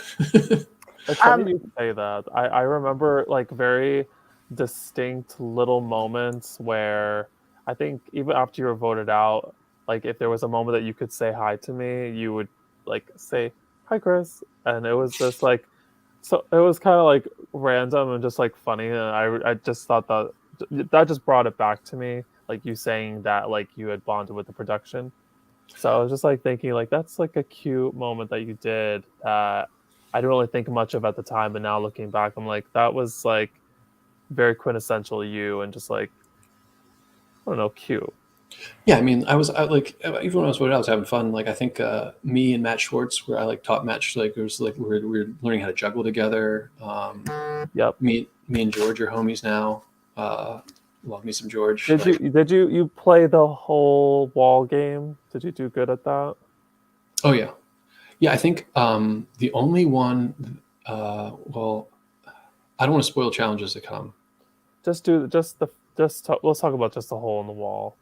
That already happened. Yeah. So I think every challenge that I participated in after against the people who I was with, I won against the other jury members except for one. Wow. Which I will not. Yeah. I mean, I was watching those challenges. I was like, I would have nailed that. I would have nailed that. I would have nailed that. I mean, who knows what the crossover will be. But all the episodes are out. Besides the finale of Surviving Maine, the other game like that's airing right now that I played. I think I won I won a bunch of individual immunities because that's my shit, right? Like, I love doing that. Like that's what I love playing games. Like I was saying, I like to play games. I'm always playing games. I mean, like there's a puzzle behind me somewhere. I'm sure. Yeah, this is a Japanese puzzle box. You guys mess with these? No, what is that? Oh, this is a beautiful. I'll show you the first move. move. I like watching the little videos of them. Yeah, that's the first move. That little tiny shift, right? And then you can open it from there. But yeah, Chris, basically, it's like these boxes are designed to have like such subtle little unlockable elements of them, and then you like open the whole thing up. But you have to like really find it. It's crazy. I love these. Oh, that is really cool. That's perfect to like hide an idol in there, I guess. That would be really funny, putting an idol in one of these boxes, because people would be so pissed. You cannot open that quickly. I can't? No, I'm saying like people just stumbling upon it Oh, would I was like. about to say, oh, I can. Andy, the thing that I actually really love about I love your doodles on the parchment. I love the Julia vote. It kills me every time I see it, where Oh you yeah, essentially popped the Julia bubble. It's so funny. well, that's the thing. Is like that's fun, right? Like that's what like we lost her. Okay. She'll be back. She'll be back. Yeah, but I think that to me is like what the game should be about, right? It should be about having fun. Right? Well, it could be a lot worse because you could have done like a Jenny Guzande and did like a little gun drawing and like I don't know. Well, sure. But I actually like the alligator one too. Yeah, I mean that was the saddest part. Is I only got a few hours to do my little doodles. You know, I Did you thought do the the rolling doodles up. in Surviving Maine? That's the question. I started to, and then it's back now. I started to, but then I thought that people would recognize my votes because I had to vote. And so I was like, Yeah, maybe I maybe realized I that's was creating a signature for myself, and maybe I shouldn't. yeah, That's funny. yeah. I wish I had. I wish I had because it's more fun, Yeah. right?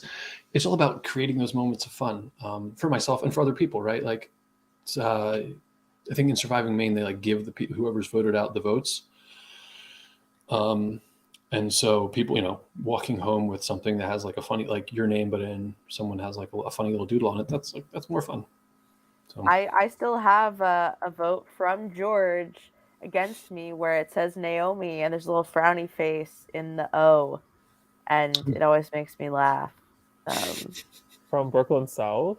No, it's from Jeff Marks' apartment. Oh, Yeah. that's like a real OG. You should keep that. Oh yeah, I kept that Forever. first, like some of That's the gonna first be votes worth ever money cast someday. against me. For who? I'll buy. How much? Yeah, right. Andy, are you gonna 5 play years. an LRG again? Like, can people expect to see you on YouTube again? If I can get cast, man. If I can get cast. I got my rejection from Survival Challenge today. That was hard. Oh yeah, I meant to circle back to this Valencia. Valencia says earlier, Oh, wait, is God. Andy on another show currently on YouTube? You're right, it's the same Andy. That Andy, yeah. I have shorter hair and I wear a raccoon hat the whole time. So I like the look. I'm just Oh gonna wait, say we I got to like get the into the look. lore of the t-shirts. Sorry, Andy, let's talk about the turtle t-shirt for a second because I remember you explained to me what you had done and I laughed really hard. I thought it was just the best. Talk about turtle shirt. I had thought that I wasn't allowed to have logos on my shirts. I was like, oh, you're not allowed to have logos like that, like to have a brand.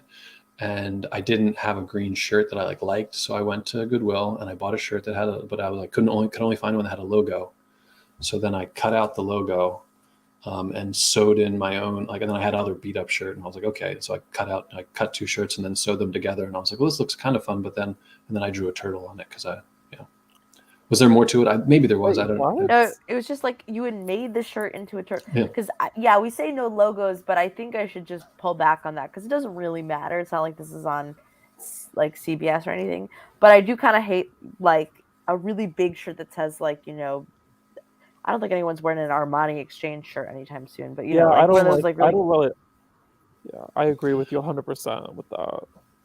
No, I mean, and I think the no logos rule is fine. It got me to create that shirt, which was fun, right? Like I had fun doing that. Yeah. I think, like very scrolling through. representative. I'm like trying to find the picture of the shirt because like now I'm like, what?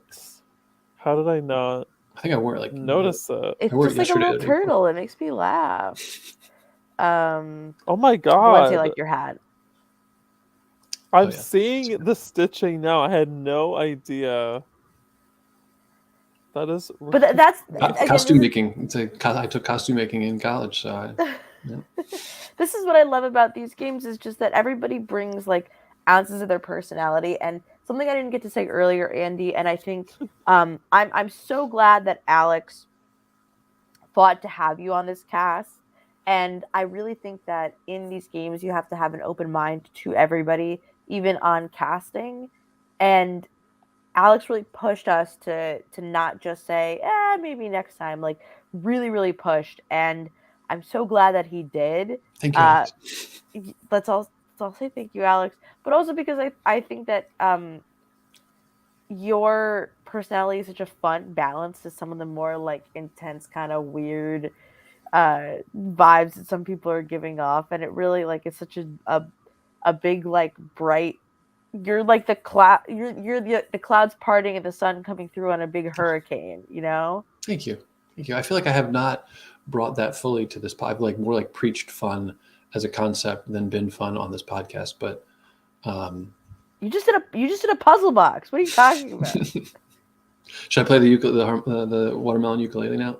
Maybe at the end. Maybe that's yeah, at the end you should like kind of play it off. You could do like I'll play myself out. But I request the Rosie O'Donnell sing off from the Survivor Marquesas reunion. If you know it, that would be Oh, great. God. I don't. I know like 2 songs. Isn't that when they sing the Gilligan's Island theme? Exactly. Yes. Oh, It's so funny. That's so cursed. That's such a curse. I do know. Because it's like a parody of the Gilligan's Island theme that involves a joke about Kathy peeing on. Yeah, and then it John. goes like John Witt PP or something. Oh my god, I'm sorry. That was the Gilligan's Island theme was one of the lullabies I sung to my daughter. Oh, that's cute. Well, let's ruin it by singing PP. I just very quickly, Andy, I are you preparing your daughter to play Survivor New York 27, 47? No, I am trying to convince my wife to play. Wow. That's iconic behavior right there. She's, oh man, so much smarter than me. People like her. Like, I would love that. Everyone likes her more than me, which is, I like her more than me too. So that's I'm in good company. Funny you say that because I was thinking that, but I was like, you know what? I'm not going to ask Annie to do it, but I'm gonna. If he offers it, we need to like really think about that. And then I was thinking, well, Sharif has a wife too. I was like, oh, should we just have all these wives competing? It'll be fun. No, it would. Yeah, no, I've met Sharif's wife. She was really nice. I met it like just for a second, but she seemed really nice. Yes. But yeah, Sharif, I'm still mad at you for. Oh, you tell him. No, I love Sharif. Yeah, no, like it's funny. Like, yeah, I feel like some of the people that I'm like closest with now, I were the people that voted me out. That's what always happens, isn't it? I don't know. It never happened to me before. So. Oh. Well, now you know. That's just part of the gig. Yeah. Well, yeah. I mean, that's not like fully true. I feel like I still keep up. I feel if Kristen is still out there and listening, probably not. It's been an hour and a half. I meant to respond to her. She sent me a really nice message, but I was behind on the episodes at that point because again, there's a lot of content coming out. Like 3 episodes of myself on TV is too much for me. So it's a lot. I didn't realize that we were overlapping so handily with Surviving Maine. Like it's 2 weeks difference, and they like drop 2 episodes a week. So it's like, so Kristen had like said something to me and referenced something that happened in an episode that I hadn't watched yet, and I was like, I don't know how to respond. You know, when like someone like says something and you don't know what they're talking about, and you're like, okay, I'll message this person back. So Kristen, if you're still out there, my bad. That's my bad. Not. You know, I feel like there's what is it? This is a good piece of life advice for people, anyone out there. One of the keys to happiness is not ascribing intent to other people's actions. So if you get a text, like you text someone and they don't text you back, don't ascribe intent to what they have done. Don't think they didn't text me back because they don't like me. You never know. You never know what's going on with someone. So. And that might be the reason they might not like you, but odds are it's not. And the less you do that with different things, the happier you'll be in general, because there's so much you can't control. So that's just good life advice. This has been guided meditation. I'm a doctor of law. Andy. I'm a doctor of law. I have a D in my degree. There's a D there. I also have Juris Doctorate. Hell yeah. Doctor of Law. So I very quickly, like, did you, like I think it was interesting that we had 2 lawyers this season, but like I feel like both of you guys did not want to talk about being lawyers whatsoever. I feel like Jeremy did want to talk about being a lawyer. I feel like Oh, I heard a lot of really? Jeremy lawyer talk. Jerry did not want to talk about and did not bring up how amazing he is at crochet. Have you seen the things that Jeremy does with the crocheting? That's so odd that he wouldn't bring it up. It's He like showed us that's last time. such a- I feel like I could be didn't listen. totally wrong in this timeline. I feel like he was just like in the humble beginnings. Or like it was something he had just gotten into in the pandemic. So it like wasn't like a you know, it was a Mm. long-term thing. Don't I quote me also on that, think but- maybe he told the Iona tribe because they had so much time together. But when it got to Yeah. the swap tribe, he kind of was like, "Yeah, I've already told that story. I'm gonna tell these stories instead because that's just a small piece." Like you said, he just kind of jumped into it. So maybe that's Oh, what happened. Chris, I feel like there's one. I was just thinking like I had a question for you guys, but I'm gonna ask this question first. Chris, what's your favorite movie? Just for the people. Great question. My favorite movie is Jawbreaker. Hmm. Wow. Yes, and I'm going to meet 3 of the cast members this month. I'm excited. Is it those like Let's the go. Connecticut, like Yes, it con is. or I'm whatever? going. Mm, I'm going. exciting. But my other question that made me think of that question is, what is your if you have like a in-game Survivor icebreaker question? What are you asking people? Yeah, I mean, let's start with you. I love asking ice cream. Oh, okay. So this is something I love doing on production. I ask people if you were a fruit, what fruit would you be? Mm. And That's then I cool. like to memorize what fruit everyone is, and then I like to repeat it back to them at random times. But Andy, if you were a fruit, what fruit would you be? Mm. Banana. Good answer. Yep, lanky and slightly yellow. What's your citrus? No, I don't have a lot of burn. I'm very What bland. would be mine? I would be a pineapple. Very welcoming. I would be a pomegranate. I'm messy and annoying, Oh. but also sweet. Wait, what is your question, Andy? I'm kind of confused. Like, So what's the question you're asking to get to know people? Oh, what's my icebreaker? You're on the beach and you want to know something about someone. What are you asking them? Mine's favorite movie. I love movies, so I ask movies. I usually like to ask people like where they've traveled to, because I feel That's a like that good one. tells you a lot about somebody. Like, if their passion was to go on like an African safari and like bungee jump, like that's one type of person. You know what I mean? Your favorite, your favorite trip you've ever been on. That's a good. That also Like my tells dream you. trip would do that. I feel like it's a good question because you can also like find out if someone's going to over answer, right? Like if someone's going to be like, "Oh, my favorite trip," and then they go into too much detail, and you're like, "Ah, that's too much." Yeah. Just- So Andy, the fun thing since Forever New York is that you moved like 2 minutes away from the park, I do, yeah. which I love. So Andy can now visit the park which the game was played in anytime he wants. It's right down the street from him, literally. Yeah. And he could actually see Bannerman Island like pretty much from your house. Yeah, like 10 steps from my house, I can see it. Like, yeah, That's pretty cool. just around the corner. Any plans to go to Bannerman Island this summer? Yeah, 100%. Yeah. Do you want to come with me?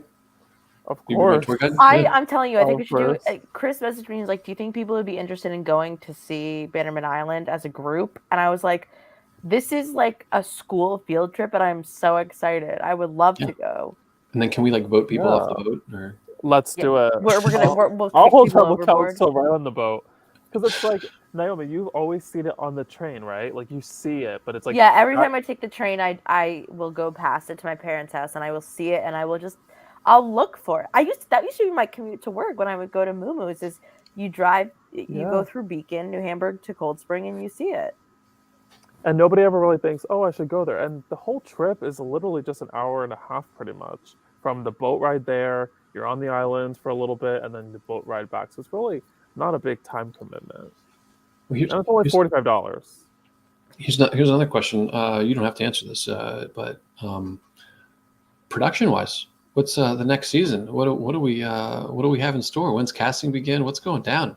Everyone wants to know. It's the word. It's the. You I talk can't to say town. anything. We can't say anything. It's. Well, you can. But you I choose would not. say that if you are interested in playing Survivor New York, you should continue to watch the next few episodes that are going to come out, and you will probably get an answer. about playing Survivor New York. A very great statement. So that's hedging the bets. Probably. Valencia would be a peach or an orange. Great Those are so different. answers. Oh, they're so different. Peach is I so know. soft and tender, and the orange has is a completely guarded, but such a. And maybe it'd be a know, grapefruit, kind of that's bitter and sweet. You know. I want to be a mango, but I'm not. We all want to be a mango. Like a perfect mango. It's the best fruit when it's perfect, but it's rare to get that perfect mango. It's true. Well, Andy, I want to ask you. Finally, no more icebreaker questions. We know each other. We've gotten to know each other. Do you have a favorite moment or memory from this season of Survivor New York? I mean, I've like the whole experience was so much fun, and I think really like captured it. Like I because I forget so much. It was like since then I had a baby, and part of having a baby is sleep deprivation, and like a lot of my memory is now filled with like I can recite the entire book of Pig the Pug or Little Blue Truck, right? But I don't like that things I had to lose memory space to put those in. But I think that like the entire experience from start to finish, everyone was like, you know, we talk about throwing shade, we talk about having enemies, and I think some people probably did genuinely, maybe, I don't know. But to me, everyone was so genuinely nice and caring the entire time. Even the people that voted me out are great people. So I think that the experience as a whole was so wonderful and beautiful. If I was to distill it to a single moment, this will go back to the movie question. There was a moment where I asked my tribe what their favorite movie was, and 2 people responded at the exact same time, Danny and Kristen. I know what this is. With the exact same movie. And the movie they responded to was so perfect that they would both respond. Do you know the movie? Do you know the movie, Naomi? I think I do know what it is. Is it starring Leo DiCaprio? Isn't it Inception? It is Inception, yes. Yeah. Inception. They like that to me. It was like, I mean, that like just how funny and perfect that was. Like it was like one of those you can't write that, right? I feel like I love moments like that where it was like they're both like Inception, and then they were both like, oh my god, like we incepted each other in that moment. That's so funny. I haven't I want to go watch that clip again because I don't even remember that. Yeah, it was so perfect. But yeah, I think it was the culmination of a lot of little moments of like a lot of little human moments of the fun that were not like the game is fun in itself, but I think all those little tiny human moments are what I was there for and what I will come back to LRGs for. So if there's anyone out there who's watching this who has not played, wants to play, wants to take the plunge, do it. It's so much fun. And Survivor New York is an absolute like the place that I would like. I'm so glad that this is where I started my LRG journey, and I have no idea where it will go from here. I don't know if I'll ever be cast again, but thank you, Alex, for pushing for me, and then thank you, Chris. I think for pushing for me again to get into that second game, which was also a blast. I think that, as you two know, there is an addictive quality to these things. Especially it's like, I don't know, you don't win, right? And so you want to come back and win again. It's like, playing your dad in ping pong. You just keep losing, but you're like, you know what, this is still fun. I'm going to keep playing until I win. And even then you probably still keep playing because the rush of the game is what you're here for. It's like, it's so much fun. Was another really good moment. I don't know. I agree with you for sure. Yeah. Will you two ever play again? You didn't watch me play. You watched No, I didn't. before, but you didn't. Okay, good. Wait. Which season did you play? Did you play? I played a different game altogether.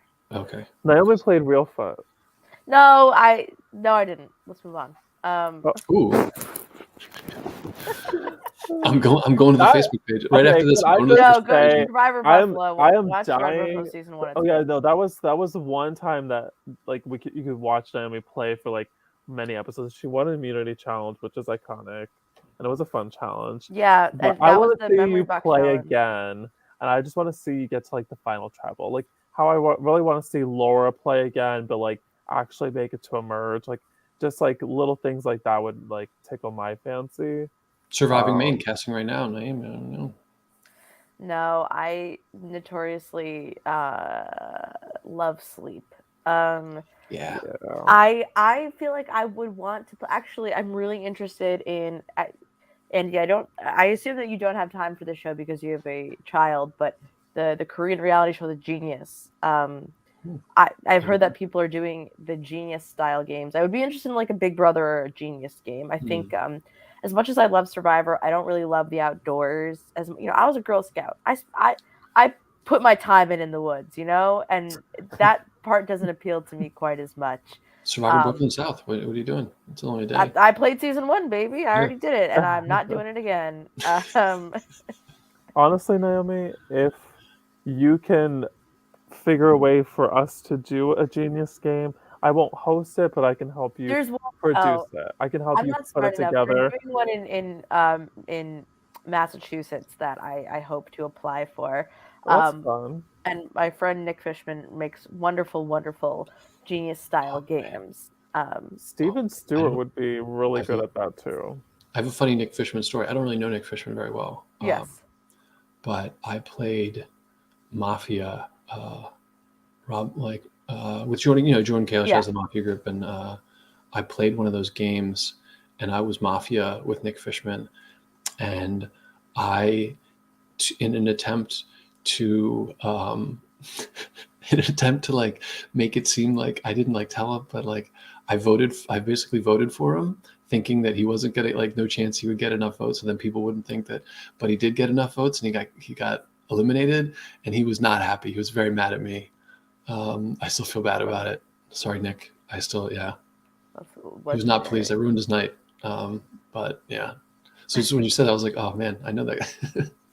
I love Nick. Yeah, you know, he's a really funny guy. But I just, you know, I love Survivor so much, and I love getting to give the experience. Chris and I were just talking about this, is that sometimes it can be really exhausting, but it's all about like, so many of us are never going to go on reality TV, whether we don't want to or it's not going to happen for us. And even though I think that so many people are reality TV gold, and so you want to give people an experience of something that they love very much and cherish very much. And I've gotten to play those games. I've gotten to like experience those games. I've gotten to win like orgs. I feel good. I feel fine with myself as a participant. And so now I want to do the other things. I want to do the Big Brother, the Genius. I want to keep expanding outside of the parameters of Survivor, you know? yeah, I mean, I think that, yeah, like I used to want to be on Real Survivor, an allergy, and I was like, this is good enough for me. This is fun. Like, It scratches the itch. yeah, the $1 million, whatever, that's never going to win it anyway. But yeah, like, yeah, can't be away from my family. Yeah, it's perfect. How about you, Chris? What game are you playing? Yeah, Chris. I actually am playing one live reality game this year, but I'm not going to say which one it Yeah, is. Please don't don't. reveal. So, But it's I'm excited just because it's like no frills, one day, just for fun, just to be a yeah, part of something. And that's why I started doing them, was because I realized like, wow, you could be part of this community and you get these like friends for life so easily. Like, so that's why I started getting into them, and then like Survivor New York became like my own way to like get people to find that. So yeah, no, it's a beautiful thing. Beautiful thing y'all have created. Yeah, it's been so much fun, and like I think we kind of have been saying it a lot, but I really do like thanking people for participating, because you really take a chance, especially like you, Andy, never doing one before. You are taking such a chance, and it almost is like just going to high school for the first time again. You know, you're like throwing yourself in a totally random situation where you don't know anybody and you're desperately trying to make friends and like be liked. And it's very stressful and something you love at Survivor. And we're so glad that you participated and had a good time with us. it was my pleasure. I mean, let me know when like not now on the air, but like let me know when the game is coming up, because I think I for all the people out there, they don't reject you if you volunteer to be on production. If you try to play Well, the don't game, say it like that. I yeah, mean, we're not you going to take might get rejected. everybody. Yeah, We you're not got to taking feed everybody. you at a certain point. We got to, But yeah, like because I helped with I helped with like one game. Chris was there and had such a blast. Like just being like a lowly camera person. Chris was there. In fact, Andy, I was also there. Yeah, you were there too. Oh yeah, We were that's right. we were You were my all boss. You there. were my boss there. Naomi was the boss. Oh, don't say that. George is the boss. Okay, shit. Yeah. No, Well, George was like, I'm here, but you guys each do this, you do yeah, I forget. that. Yeah, I feel like Naomi was on her computer. She's just like, Oh don't yeah, even be around me. I literally had it to work that whole day. It was Yeah. a nightmare. Oh, I'm so sorry. Yeah. No. Something Yeah. okay. something I was thinking for like production this year, everyone's gonna do like their 90s sitcom like pose like they do for the intros, like think of like Full House, like and there's Andy and there's Naomi, and then you like turn and like We I can make it want happen. that. I want that for sure. Yeah. I think that, yeah, like the thank you role of production in the finale should definitely include everyone with like a pose. Actually, I was already thinking about it. Yeah. No, that's no. You said it. I'm concurring. Sure. But yeah, I think that's also I'm just super excited to be like do production stuff now. Try attempt to do production stuff, try to help out, because it is that's because I feel like that's even another way to scratch the itch, right? Just and also I love TV, like I love TV and stuff, so like seeing how it's all made is super interesting. So Yeah. so there we are. We've talked about so We're- much. We did it, It's guys. it's like Thank 2 hours you. past my bedtime. I know, right? We have to, attend to the children of today.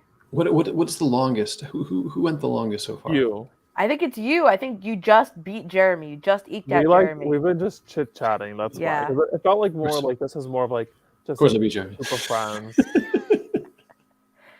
No Jeremy shade. No Jeremy shade. No, But, love Jeremy, man. Yeah. If people aren't following him and the crochet, Yes, he tagged it. Listen to the Mistakes. Jeremy exit. I think it's a great exit interview. He talks a lot about the game that he played, and I think gives a lot of great insight into the merge. yeah, I feel like Jeremy, yeah, probably much better than this podcast. This has been, I mean, it was anything but linear. I feel like it was, yeah, I feel like there are whole swaths of things that I like came in here thinking we were going to talk about. Yeah, like McKenna, how McKenna was screwed. I feel like I didn't talk about that. That was something I wanted to mention. Like just by the swap, but like, yeah, McKenna was, I think if I was going to bet on someone day one from my tribe to win, I would have bet on McKenna 100%. Maybe most underrated player, or like maybe people are rating her correctly, but yeah. There's a comment. I think what sums it up is there's a comment on one of the episode. I think McKenna gets voted out, where it says, "I just thought McKenna would be better at this," and it's like it's a little shady. And I'm not saying I agree with this, like the tone of it, but it's like I thought McKenna was gonna McKenna all the way. I think everybody expected that. I mean, that's like we talked about how I got like because the tribe was the next day. That was like probably a catalyst for me going home. The swap was the same for McKenna, right? I guess there's. Do you know what's the guy like the everybody's free to wear sunscreen? You know that song? Yeah, there's like no, you don't know the everybody's free to wear sunscreen. Dear ladies and gentlemen of the class of '99, wear sunscreen. You don't know the song. Nobody knows the song. No. Go listen to the song. It's just basically like this person giving advice over music. It's so good. But one of the things is like, don't, no matter what happens, don't pat yourself on the back too much or berate yourself too much. Half of everything that happens to you is chance, and so is it for everyone else. And I feel like that's, you have to go into any Survivor game with that mindset. There's going to be so many things that are out of your control. And so it's luck. And so like, yeah, McKenna was unlucky. I was unlucky. So unlucky. Sharif's fault. I'm sure. Yeah, if there's one thing to take away is like, subscribe, comment, and it's all Sharif's fault. All All right, right, Andy. and I'll play myself out. All right, Play here we us go. out. Play us out. Okay. Bye, everyone. Good night. Bye. Goodbye.